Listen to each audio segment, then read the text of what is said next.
Yeah, yeah.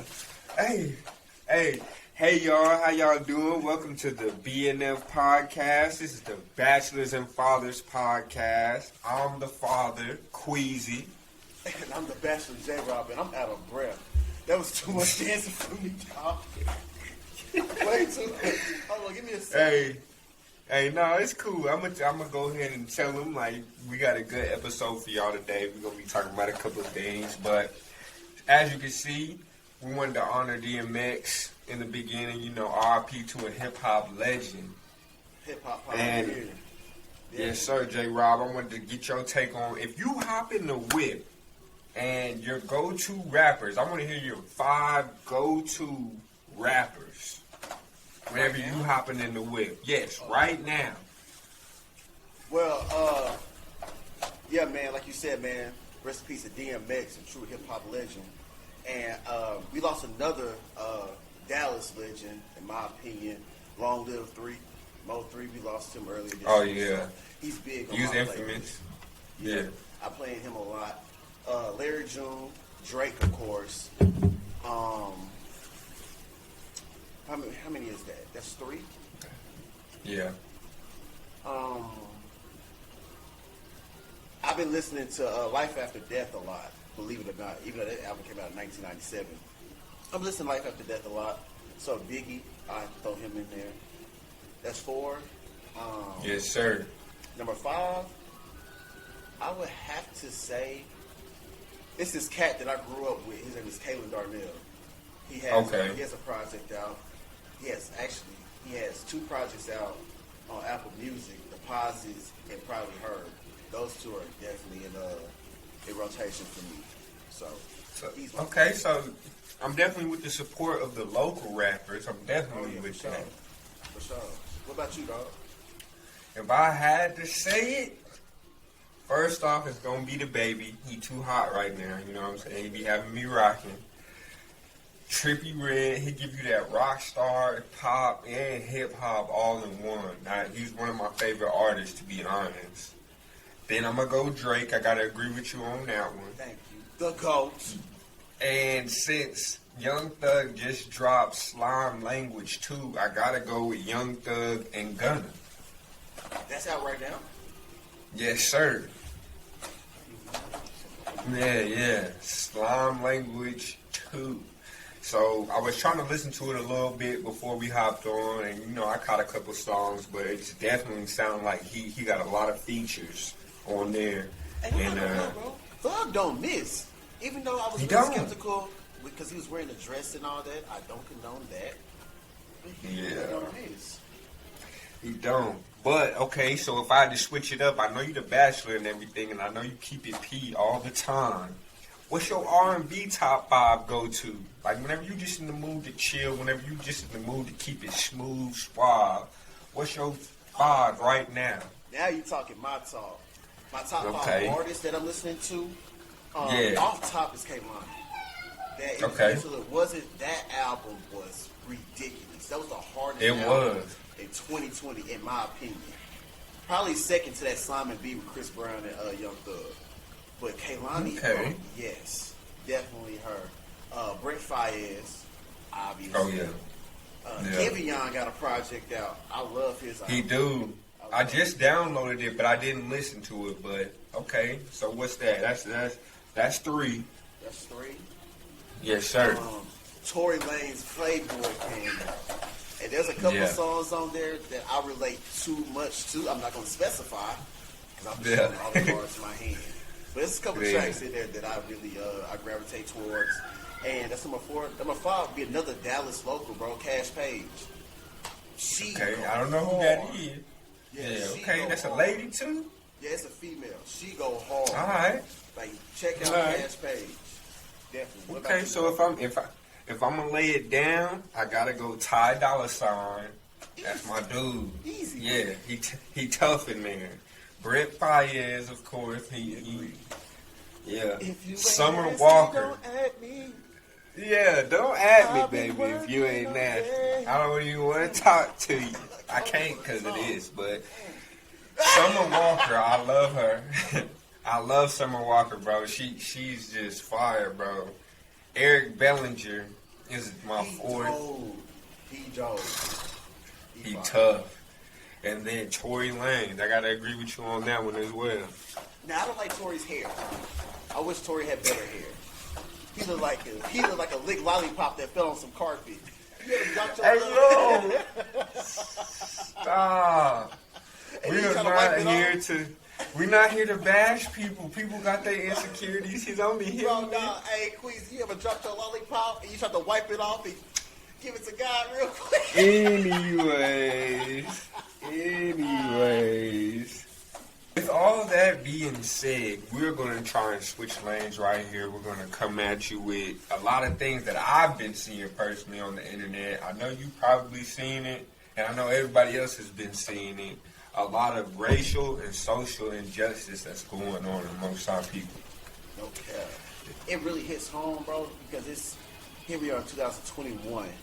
It's like we're fighting a never-ending fight, bro. I'm glad that you brought it up. There was a question I wanted to ask you.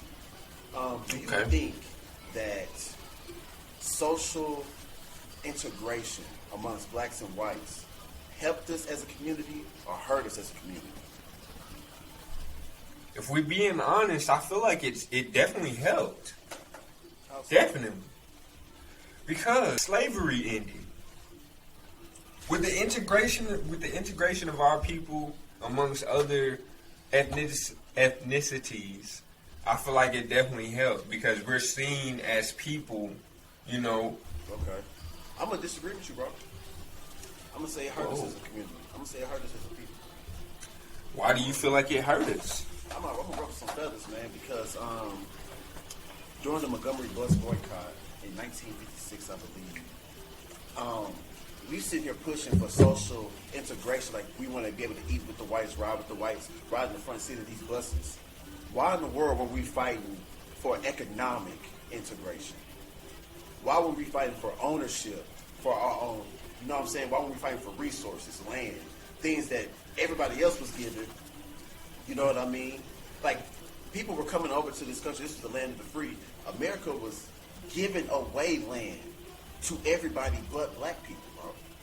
But you got to remember, it was a different time back then. We weren't allowed to read. We weren't allowed to write. Bro, that's it. Slavery didn't get abolished until 1964. I mean, like, I think you got it kind of confused, bro. Slavery ended in the 1800s. Oh, yeah, it was 1865, I believe, that slavery ended. But segregation ended in 1964. Yeah, it ended, and I'm saying once it ended, we as a people stopped spending money with each other in 1964. We wanted to take our money over to the white folks. We wanted to ride the white cabs. We wanted to ride the white buses. It was better. White restaurants. It was better kept. It was better maintained. Listen, bro. It had to be. They had better maintained. They have. No, you think so? It was ours, bro. Bro, what I'm not gonna do as a man, I'm not gonna settle for crumbs at somebody else's table where I can sit at the head of my own, bro. We should have spent our money. That's understood. Bro. We should spend our money understood. This whole message or narrative that white is better. That's what ruined us. Because we started. But I don't think that. I'm not saying white is better. But whenever they have better technology, better equipment, whenever they have better, they have better advances than we did because we're coming from scratch. We're building things. We're making things from what we got versus the resources that are available to them. I'm gonna ask you this then, and this is I'm gonna transition to my point to see if you agree. Now I say that we spend money amongst our own because that's how we build our own communities up, bro. Because that's true. Nowhere in the U.S. is there a black community. People get black neighborhoods and black communities mixed up. It's not the same thing. You know what I mean? Yeah. You have to have an independent economic structure within your community with resources that can give jobs, that can fund schools and stuff like that. You have to have that. You have to have a code of conduct within your community. Like, this is how we act. This is how we govern. These are our principles. This is our HOA, if you will. You know what I mean? And last but not least, you have to have elected politicians that will put you and your in your best interest first, not somebody else. We ain't got that.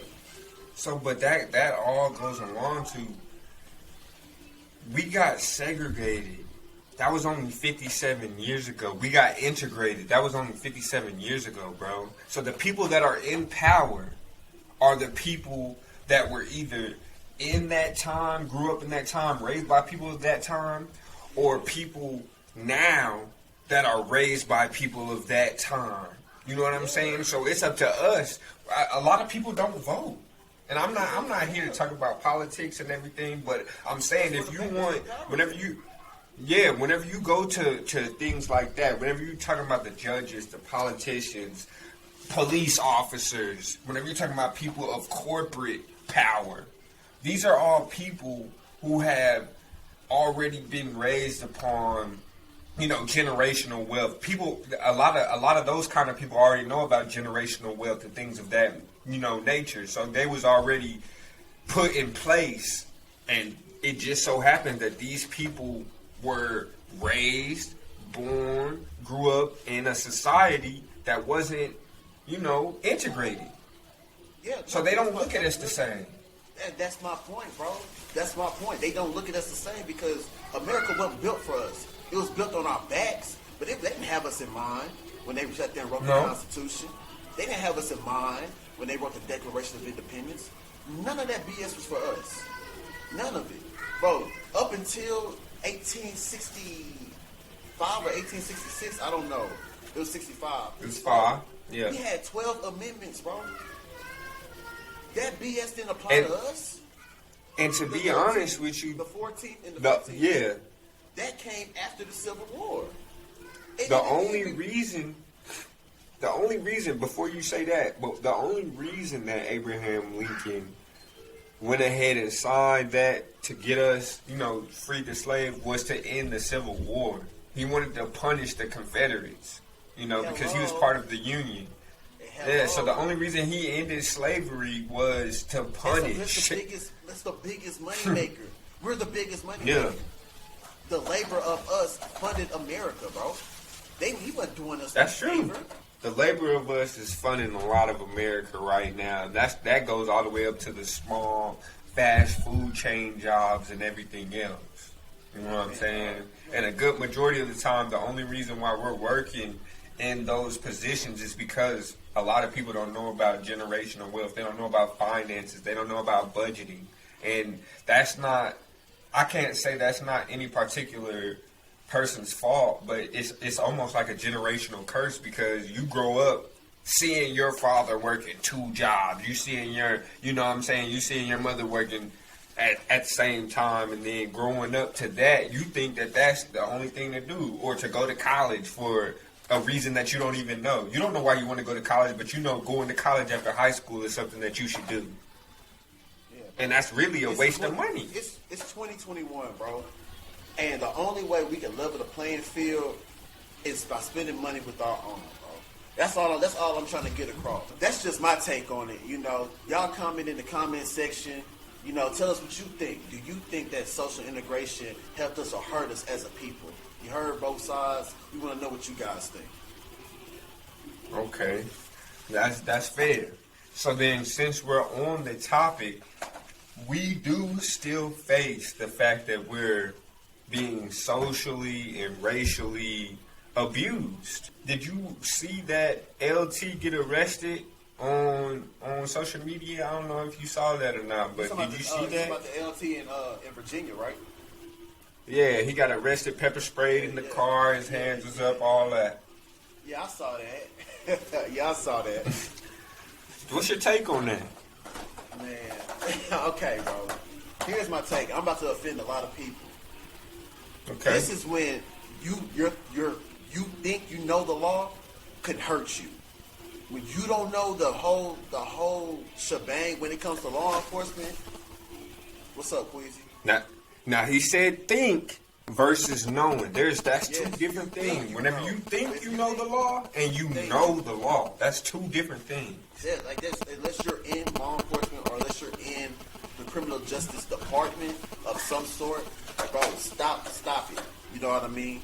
because you're putting yourself in a world of hurt. And this is why I say that. Okay? People didn't realize. They just saw the video footage. I'm pretty sure you saw it too. I did, and it looked wrong, bro. Yeah, when they hopped out, guns up. Had my man in the black SUV. He's like, "What's going on? What's going on?" People don't even realize, bro. For one, his plate, it was a brand new vehicle, so his plates weren't displayed properly. You know, they give you the paper tags. The tags could have. Yeah, I seen it was a brand new vehicle. Mm-hmm. Okay, but they hit the lights on him. The man drove for 1.5 miles before pulling over.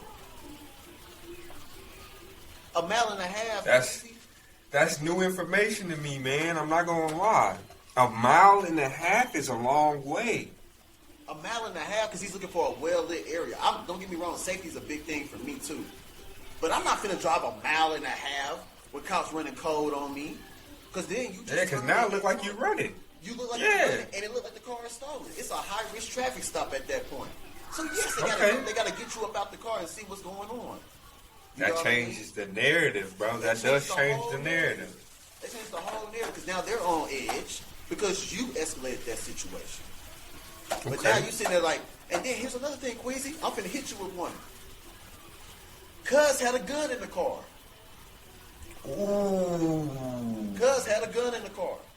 See that? What? None of that information. Those last 2 points that you brought up, the fact that he was driving 1.5 miles, and the fact that he had a gun in the car, none of that was disclosed in the video. Bro, that's what I'm saying, bro. Like, don't get me wrong. There are some jacked up cops out here, but incidents like this make it harder.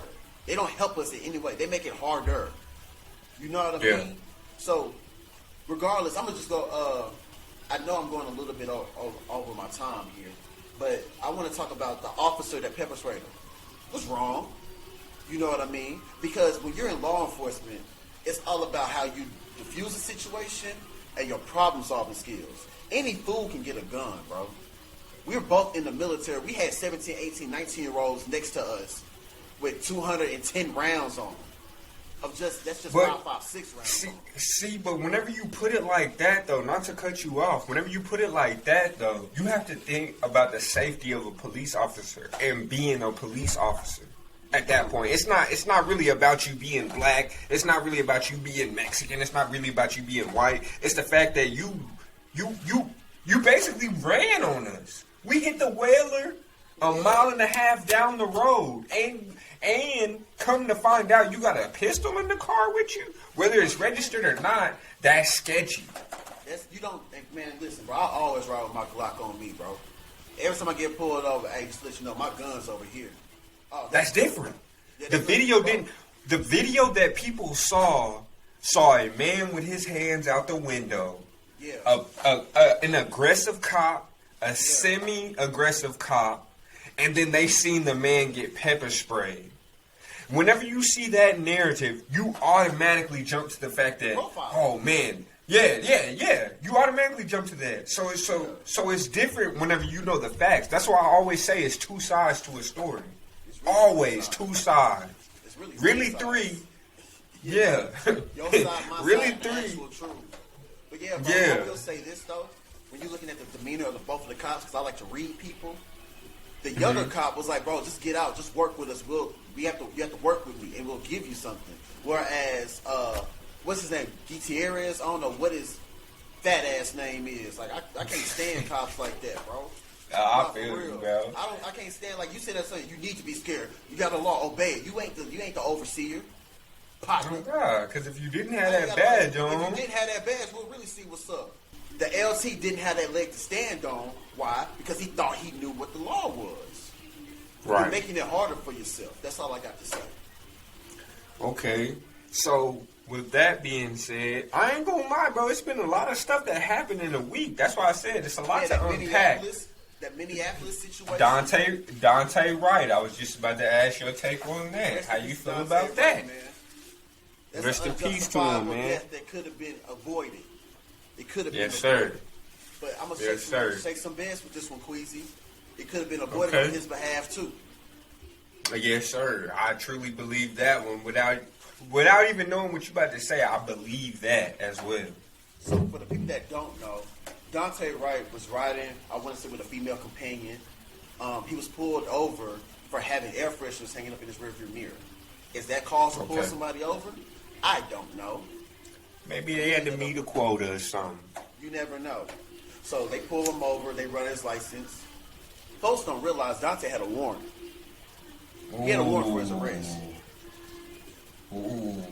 Okay. Hello. Damn. Yeah, that touches. touches. You know you have a warrant, bro, like, you're going to jail, fam. I don't know what the warrant was, but it doesn't matter, really. It's not, a warrant is a warrant. Yeah, a warrant is a warrant. His life. So I don't know if people saw the actual footage, but while he was in the midst of being arrested, he snatched away and tried to get back into the car. That was a fatal mistake on his behalf, bro. Yeah. You don't do that. And this goes out to all. Not with the color of our skin. Yeah, exactly. But to this talk to our boys and girls, you don't do that. I'm not telling you to operate in fear, but you don't have the liberty to ask any questions just based off the color of your skin. You have to be positively identified. How you positively identified? Once you hand your license over and they run you and you don't have a warrant for your arrest, that's when you can start asking questions. That's when you have a leg to stand on. And people don't get this. They think that we have a sense of privilege. Bro, you ain't got no privilege. You're black. Some of that Hyundai. You're black in America, bro. You're 50 minutes behind in a 200-yard race. You know what you understand? You got to start moving like that. Think smarter, bro. Think smarter. You know what I mean? That does not excuse Officer Kim Porter or Potter, whatever her name is, thinking that a pistol's the same as a taser. Don't. What kind of foo-foo nonsense is that? It's nonsense. Foo-foo. It's in her head, Queasy. Hey, and let me go ahead and say, the only reason why I don't feel sorry for her, I don't feel no kind of, like, nothing for her, is because she had 25 plus years in the police force. I'm 27, by the way. You're 27, I'm 26. You are 25 years, you're a veteran. Now, knowing that, if you look at a police officer's uniform, whatever hand is their dominant hand, that's the side that the pistol is on. Whatever hand is their least dominant hand is on the side with the taser. You feel me? So, knowing that, seeing the footage, her arm is fully extended. Her right arm is fully extended for several, at least 10 to 15 seconds, her arm is fully extended. She warned him twice that she was going to shoot. Now, there's a weight difference between a pistol and a taser. Now, seeing that your arm is fully extended, I don't see how you could mistake your pistol for a taser, especially with the fact that there were 3 total officers there, you being the least in danger. You know what I'm saying? Because the 2 other officers were on camera. So she wasn't in any kind of duress. She wasn't under any kind of stress to where she needed to pull her pistol. And that's all I'm going to say about that. Man, I'm going to tell you like this, bro. If you that scared, turn your badge and gun in, bro. Turn it in. Turn it in. You're not built for it. I want to go on camera. I want to go on record and say, you're not built for it. You're a coward. You weak. You're spineless. You're not built for this. You're not.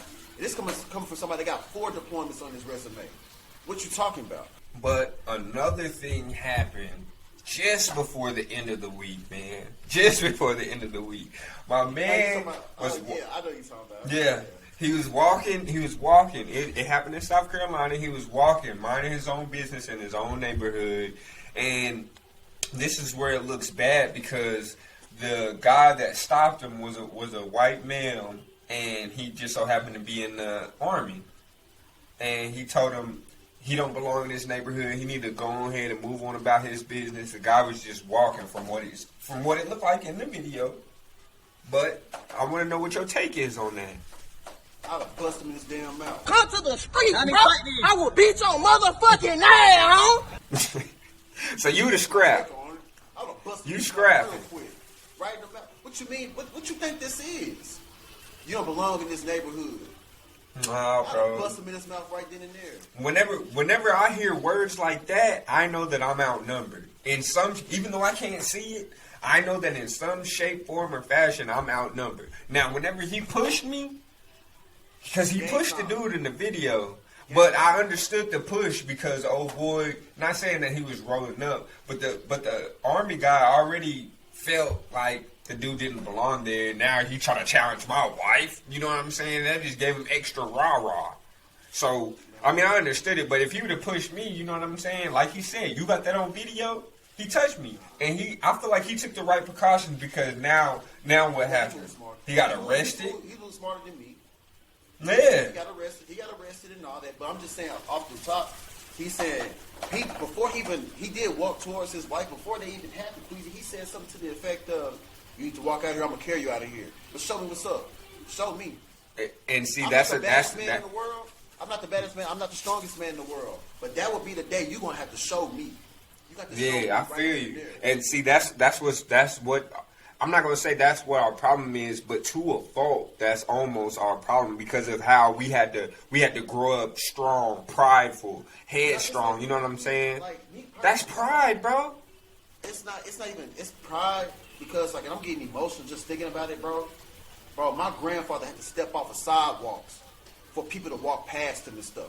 He a grown man being called boy. He having a fight just to get the right to vote. I'd be damned if somebody come and challenge me over something like this in 2021. I'm going to die behind my respect, bro. Through and through. Exactly. And it's not, keep in mind, bro, I don't have kids. I don't have anybody responsible for me. I'm me. You understand what I'm saying? I'm not going to live in fear for somebody else's comfort, bro. I'm not going to do that. We can't even take our trash out. We can't even walk around our neighborhoods. We can't even sit on our couches and eat ice cream and watch TV in our own apartments without getting pressed, bro. Is it living in fear? It's not living in fear, or is it being smart? It's honestly, I wouldn't say living in fear, but it's time to rise up. You see what happened when he said you didn't belong in that neighborhood. What happened after that? He's scared to come outside. We outside with it. We at his front door with it. But you have to be conscientious of situations like this, bro. Because let's just say you did bust him in the mouth whenever he opened up talking about you don't belong in this neighborhood, right? The news header would have been totally different. That him being in the army thing would have got so much more sympathy than the fact that, black guy assaults white man, officer of the army. It would have read a different header, bro. And you have to be conscientious of things like that. There's a size difference. It doesn't matter. You can play a different narrative whenever the cops come in. Let me ask you this, though. Do you think that dude would approach Shep like that? Do you think he would approach Shep like that? I don't know. A lot of people do see Shep I rest my case. He thought he could get away with it, so that's why he did what he did. You're not going to walk up on me. If I'm walking in a neighborhood in some Vans, some basketball shorts, I'm chilling, bro. You're not finna walk up on me asking what am I doing here? What you want to know about it for? Where you live at? Get up out my face. Okay. As soon as I get touched, somebody's getting touched, bro. Somebody's getting touched, bro. I feel that we have a lot of hostility going on in the papers. We have a lot of hostility going on in social media. And you sound pretty hostile to me. Like you got a lot of, animosity on you. Yeah, you sound like you first to swing if anybody look at you wrong. So I want to know, where, J-Rob, what happened in your first fight? Do you remember your first fight? Yeah, your first fight ever. My very first fist fight ever. Yeah, I remember that. I got the W. Okay. Yeah, let's hear some deets. Let's hear some deets then, Mr. Man. I don't know. I was in the second grade. I was going to Thomas Tolbert Elementary in Dallas, Texas. Second grade? That was my first fight. Okay. I'll never forget that. And the people that don't know, Thomas Tolbert, I don't even know if it's a school anymore. That was off in the hood, bro. It was off in the hood, bro. I think I had 2 fights every month. Let's get to the first one. Tell me the deets on the first fight. What happened? Bro, all I remember was, I don't remember dude's name. We were playing basketball, bro. And I think I may have fouled him too hard, or I may have pushed him, or something to that nature. And he threw the ball in my face. Did he connect? He connected? Boy, and you ever get your nose hit and your eyes start watering? Yeah, that's the worst place to get hit, bro. I don't know what happened, but I had one of those. One of those moments. Boy, I went ballistic, bro. I went ballistic. I got so you kicked his ass. Bro, I'm not gonna lie to you. I dropped him, bro. I dropped him. And I didn't even get suspended for that because the PE teacher, I forgot his name, saw the whole thing, bro. Saw the whole thing. I won that. That's what's up. What about you? That's what's up. Man, bro, my first fight happened whenever I was in, I want to say the 6th grade, bro. It was a white boy. We were in the locker room, and we had this rule in the locker room where you don't curse. If you curse, you get punched in the chest. But me, playing it like a popularity contest, I'm like, ain't nobody gonna punch me in my chest. Shit. You know, I said that. I ain't gonna lie, I give Kinfolk his respect. He came up, checked me, bro. He was like, you know the rules. And I'm like, what's gonna happen? Before I could even say happen, boom! Hit me in my chest.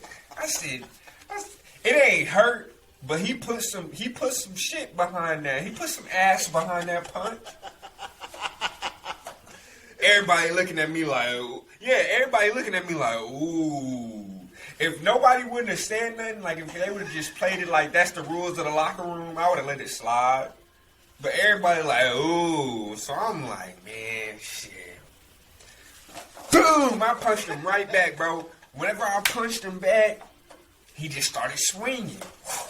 I ain't gonna lie, he caught me off guard completely. He started swinging. He ain't connect like 2 of them, but he connected a little bit. You know, I'm backing up, I'm throwing, boom, boom. And then, like, I don't know how we got to the fact where he was on the ground. Like, I don't know if I tossed him on the ground or he tripped whenever I was backing up, trying to throw too hard or something. But I got on top of him. Boom! I caught him in the jaw one time. He started kicking his legs. Boom! I caught him one more time. And then somebody pulled me off of him. And then he backed up. Somebody picked him up. I was mad as hell. I still wanted to fight, you know what I'm saying? Because he caught me off guard, you feel me? I only got a couple of licks in it. And so he ran out the locker room, and then one of the homies came in there talking about, oh, Kinfolk said he just whooped your ass type shit. I was mad, bro. I wanted to still fight. But one of the homies just told me, he was like, just let it go, bro. Let it go. It's been a very fun episode, man. You know, we had a very healthy dialogue. As you see, we have 2 different opinions about a lot of things, and hopefully we open the door for you guys to talk amongst yourselves and converse with us. You can follow us on Instagram right here with the page. You can follow us on Instagram right here. You know, comment in the comment section on YouTube. You know, before we leave, though, I got what y'all looking for. You know what I'm saying? This is our week's diamond in the rough. You know what I mean? I'm happy to bring it to you. And here she is.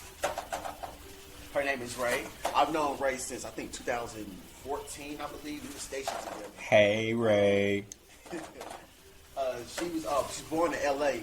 and she's out in Baltimore. I think that's where she's stationed at. She's a nurse in the Air Force still. She's 28 years old and she's a Sagittarius. Her hobbies include traveling, hiking, dancing, and anything to do with cars. She's a car girl, you know what I mean?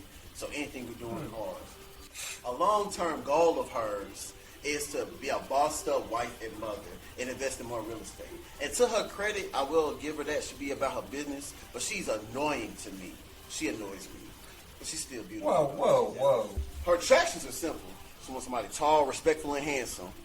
That's it. And you can follow her IG right here.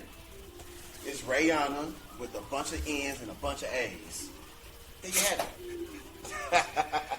Simple. It sounds like her attractions is pretty simple, so no, she sounds very pull-upable.